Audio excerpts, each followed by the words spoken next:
ಎಲ್ಲರಿಗೂ నమస్కారం అందరికీ వనకం welcome to my channel Chennai తెలుగుడు నేను మీ సుధీర్.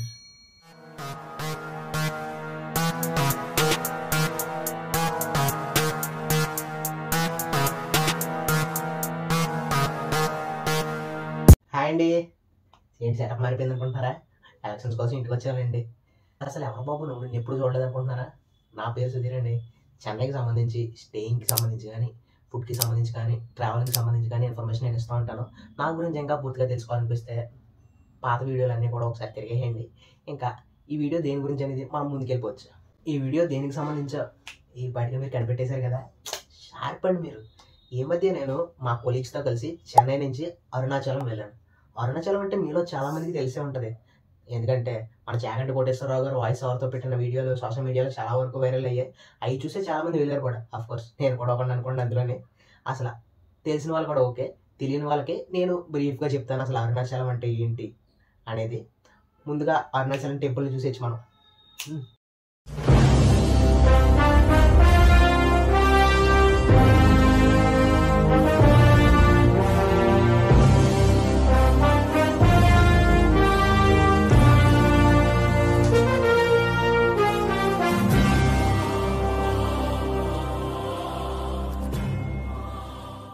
ఈ అరుణాచలం అనేది తమిళనాడులో చాలా పేరున్న గుడి అండి. తమిళనాడు వాళ్ళు దీన్ని అయితే తిరువన్నామలై అని పిలుస్తారు. ఇక్కడ ఈశ్వరుడు పార్వతీదేవి మనకు దర్శనం అయితే ఇస్తారు. వాళ్ళని కూడా అన్నామలై ఉన్నామలై అమ్మని పిలుస్తారు తమిళనాడు వాళ్ళు. మనం అనుకోండి సింపుల్గా అరుణాచలేశ్వరుడు అంటాం. ఈయన మనకి అగ్నిలింగంగా దర్శనం అయితే మనకి ఇస్తారండి. టెంపరేచర్ మామూలుగా ఉండదు, వేడి వేడి విపరీతంగా ఉంటుంది. చెన్నైకి అయితే ఇది నియర్లీ 200 కిలోమీటర్స్ అయితే దూరం ఉందండి. ఇది మ్యాటర్.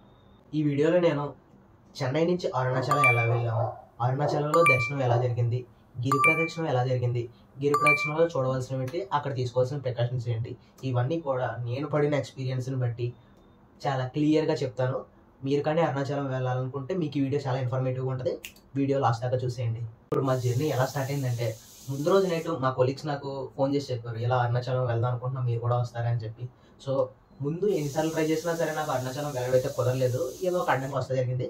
సో ఎలాగైనా వెళ్ళిపోవాలని చెప్పి పొద్దున్నే లేచి పీజీ నుంచి నడుచుకుంటా అయితే షాలింగ్నల్లూరు సిగ్నల్ దగ్గరికి బయలుదేరిపోయాను.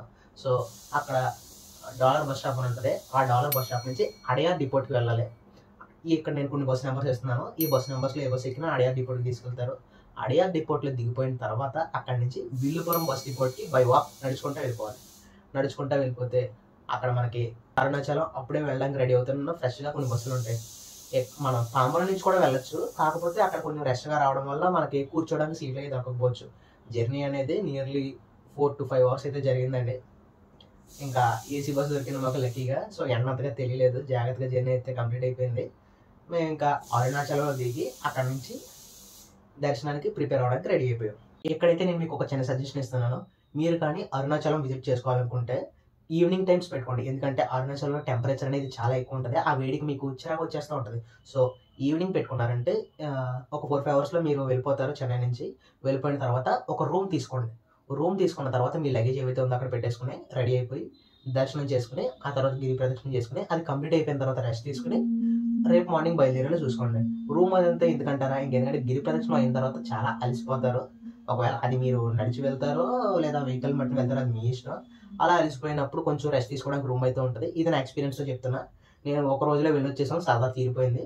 సో అందు గురించి మీ వీళ్ళని బట్టి మీరు చూసుకోండి, ఇది మీ ఇష్టం. జస్ట్ చిన్న సజెషన్. ఓకే, అరుణాచలం బస్ స్టాప్లో దిగిపోయాం.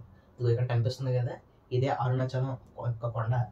సో ఈ బస్ స్టాండ్ నుంచి మేము రాజగోపురంకి అయితే నియర్లీ 1 kilometer ఉంటుంది. సో నడుచుకుంటూ వెళ్ళిపోయాం దగ్గరే. అక్కడికి వెళ్ళిపోయిన తర్వాత రాజగోపురం కనిపిస్తుంది. ఈ రాజగోపురం నుంచి ఎంట్రన్స్.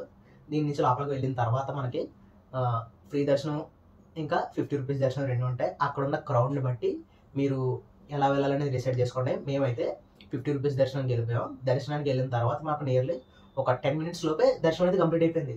ఏంటి దర్శనం అయిపోయిందా, ఇంకేదన్నా మెయిన్ ఉందా అని చెప్పి ఇంకా షాప్లో ఉన్నాను. దర్శనం అయితే కంప్లీట్ అయిపోయింది. అరుణాచలేశ్వరుడు దర్శనం కంప్లీట్ అయిపోయిన తర్వాత వెంటనే మనకి అమ్మవారి దర్శనానికి దారి అయితే ఇస్తారు. అమ్మవారి దర్శనం కూడా కంప్లీట్ అయిపోయిన తర్వాత మనం బయటకు వస్తాం.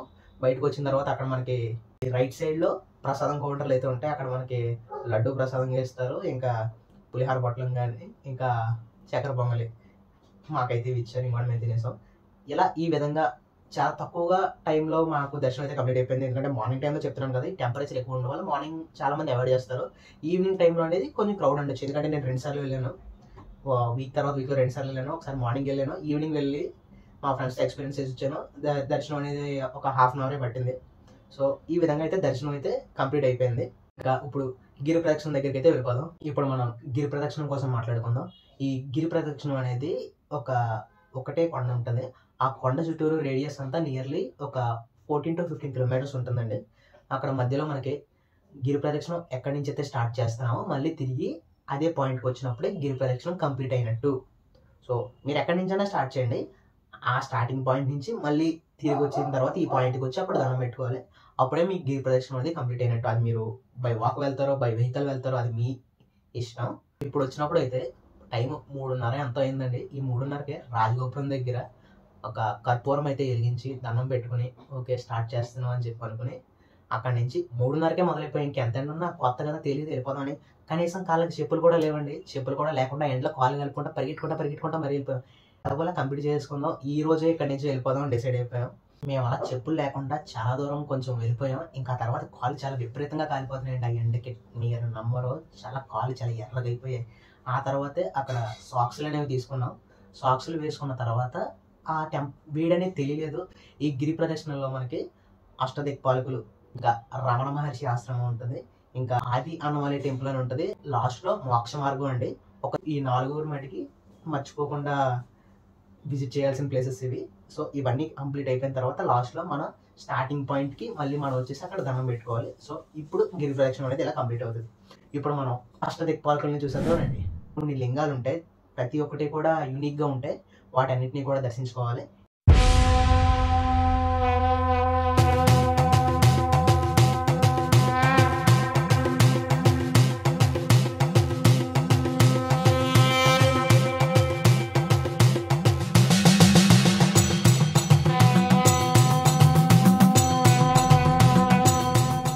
ఇప్పుడు రమణ మహర్షి ఆశ్రమం చూసేద్దామండి. ఇదిగోండి ఇదేనండి రమణ మహర్షి ఆశ్రమం. ఇది అగ్నిలింగం తర్వాత అయితే మీకు కనిపిస్తుంది. ఇక్కడ చుట్టూరు వాతావరణం అనేది చాలా పీస్ఫుల్గా ఉంటుందండి. నిజంగా ఫారినర్స్ అందరూ కూడా వచ్చి విజిట్ చేస్తారు. చాలా గ్రీనరీ ఉంటుంది, మొత్తం అంతా చాలా ప్రశాంతంగా ఉంటుంది. అక్కడ ఉన్న కాటేజెస్ కానివ్వండి అవి కూడా చాలా బాగుంటాయి. ఇక్కడ ఫోటోగ్రఫీ అనేది ఎలా లేదు, సో ఇంకా ఇంతకు మించి నేను చూపించడానికి జరగలేదు. సో మీరు కానీ వచ్చిన తర్వాత ఈ ఆశ్రమాన్ని మాత్రం మిస్ కాకుండా చూడండి. ఇది మాత్రం మస్ట్ విజిట్ అని నేను చెప్తాను. సో ఇప్పుడు మనం ఆది అన్నమలై టెంపుల్ అనేది చూసేద్దామండి. ఇది టెంపుల్ ఏంటంటే ముందుగా అరుణాచలం టెంపుల్ అనేది ఇదే అంట. ఇక్కడి నుంచి అరుణాచలం టెంపుల్కి ఏదో సొరంగ మార్గం ఏదో ఉందని సేయింగ్ ఉందండి. అది ఎంతవరకు నిజం ఏంటో మనకు తెలియదు. సో ఇది కూడా విజిట్ చేసాం. ఈ టెంపుల్ కూడా చుట్టూరు ఎన్వైర్న్మెంట్ అంతా కూడా చాలా బాగుంటుందండి. మొత్తం మీరు ఓపిక తెచ్చుకోవాలి, కానీ చుట్టుపక్కల ఇలాంటివి చాలా ఉంటాయి. సో చూసుకుని అందుకే చెప్తున్నా నైట్ విజిట్ చేయండి, మీకు చాలా చూడడానికి అవుతాయి. కానీ మెయిన్ థింగ్ ఏంటంటే మీరు నైట్ కానీ పెట్టుకున్నారంటే ఈ అష్టదిక్పాలకులు అనేవి మీరు లోపలికి వెళ్ళి దర్శనం చేసుకోవడానికి కుదరదు. సో అందుకని కొంచెం ఎర్లీగానే పెట్టుకోండి. మ్యాక్సిమం 8 తర్వాత క్లోజ్ చేసేస్తారు. కొద్దిగా ఒక 6 ఆ టైంకి స్టార్ట్ అయ్యేలా చూసుకోండి, కొంచెం మీకు బాగుంటుంది. లాస్ట్గా మిగిలింది ఏంటంటే మోక్ష మార్గం అండి. ఈ మోక్ష మార్గం ఏంటంటే ఒక ఎంట్రీ లాంటిది. ఇక్కడికి వెళ్ళి ఒక పాయింట్ ఉంటుంది. ఆ పాయింట్ ద్వారా మనం బయటకు వస్తే కనుక మన పాపాలు పోతాయని చెప్పి సేయింగ్ ఉంది. సో దాన్ని అలాగే నమ్ముదాం. అక్కడ ఉన్న మహత్యం ఏంటో నాకు తెలియదండి. చిన్న హోల్ ఉంటుంది, కానీ పెద్ద పర్సనాలిటీస్ ఉన్న వాళ్ళు కూడా కొంచెం ప్రెజర్ పెడితే కనుక బయటకు వచ్చేస్తారు. అది నేను చాలా షాక్ అయ్యి నేనే బయటకు వస్తానని అనుకున్నాను, కానీ నేను వచ్చేసాను. అక్కడ ఉన్న క్రౌడ్ వల్ల దానివల్ల నైట్ అయిపోవడం వల్ల నాకు వీడియో తీయడానికి కుదరలేదు. సో ఏదన్నా క్లిప్ దొరికితే ఇక్కడ వేస్తాను చూడండి.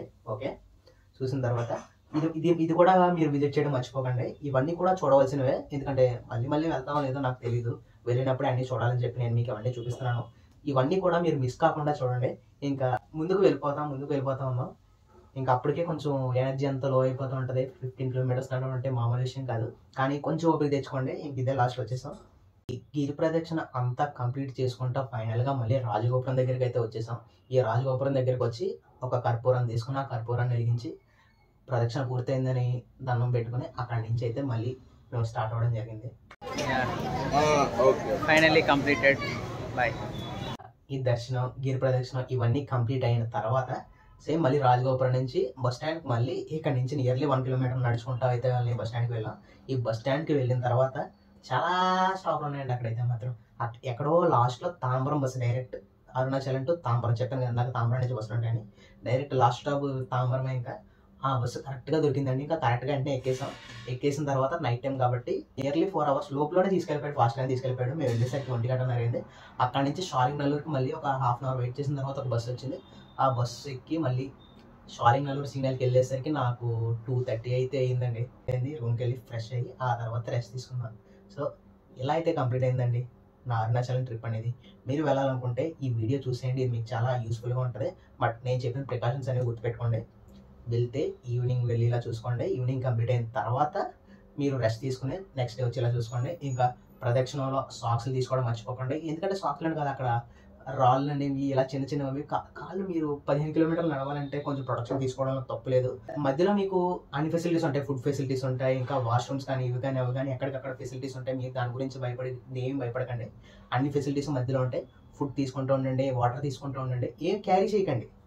క్యారీ పెట్టుకోవద్దు. ఊరికనే వెళ్ళిపోండి, నడుచుకుంటూ వెళ్ళిపోండి. కానీ మనీ క్యారీ చేయండి, చాలు సరిపోతాయి. మ్యాక్సిమం అన్ని ఆన్లైన్ పేమెంట్స్ ఉన్నాయి కాబట్టి మీకు ఏం గొడవ లేదు. మీరు వెళ్ళేటప్పుడు ధైర్యంగా వెళ్ళి దర్శనం చేసుకుని ప్రదక్షిణ కంప్లీట్ చేసుకుని వచ్చేయండి. ఇంకా మీకు ఈ వీడియో కానీ యూస్ఫుల్ అయితే కనుక మీరు ఏమైనా కామెంట్ చేసేయండి. ఇంకా ఇలా కాదు, మీకు ఇంకా ఏమైనా తెలిసిన ఆల్టర్నేట్ బెనిఫిట్స్ ఏమైనా ఉంటే వాటిని కూడా కామెంట్ చేసేయండి. ఇంకా మీకు ఇన్ఫర్మేషన్ కావాలన్నా కామెంట్ చేసేయండి. For more information subscribe to Chennai తెలుగువాడు.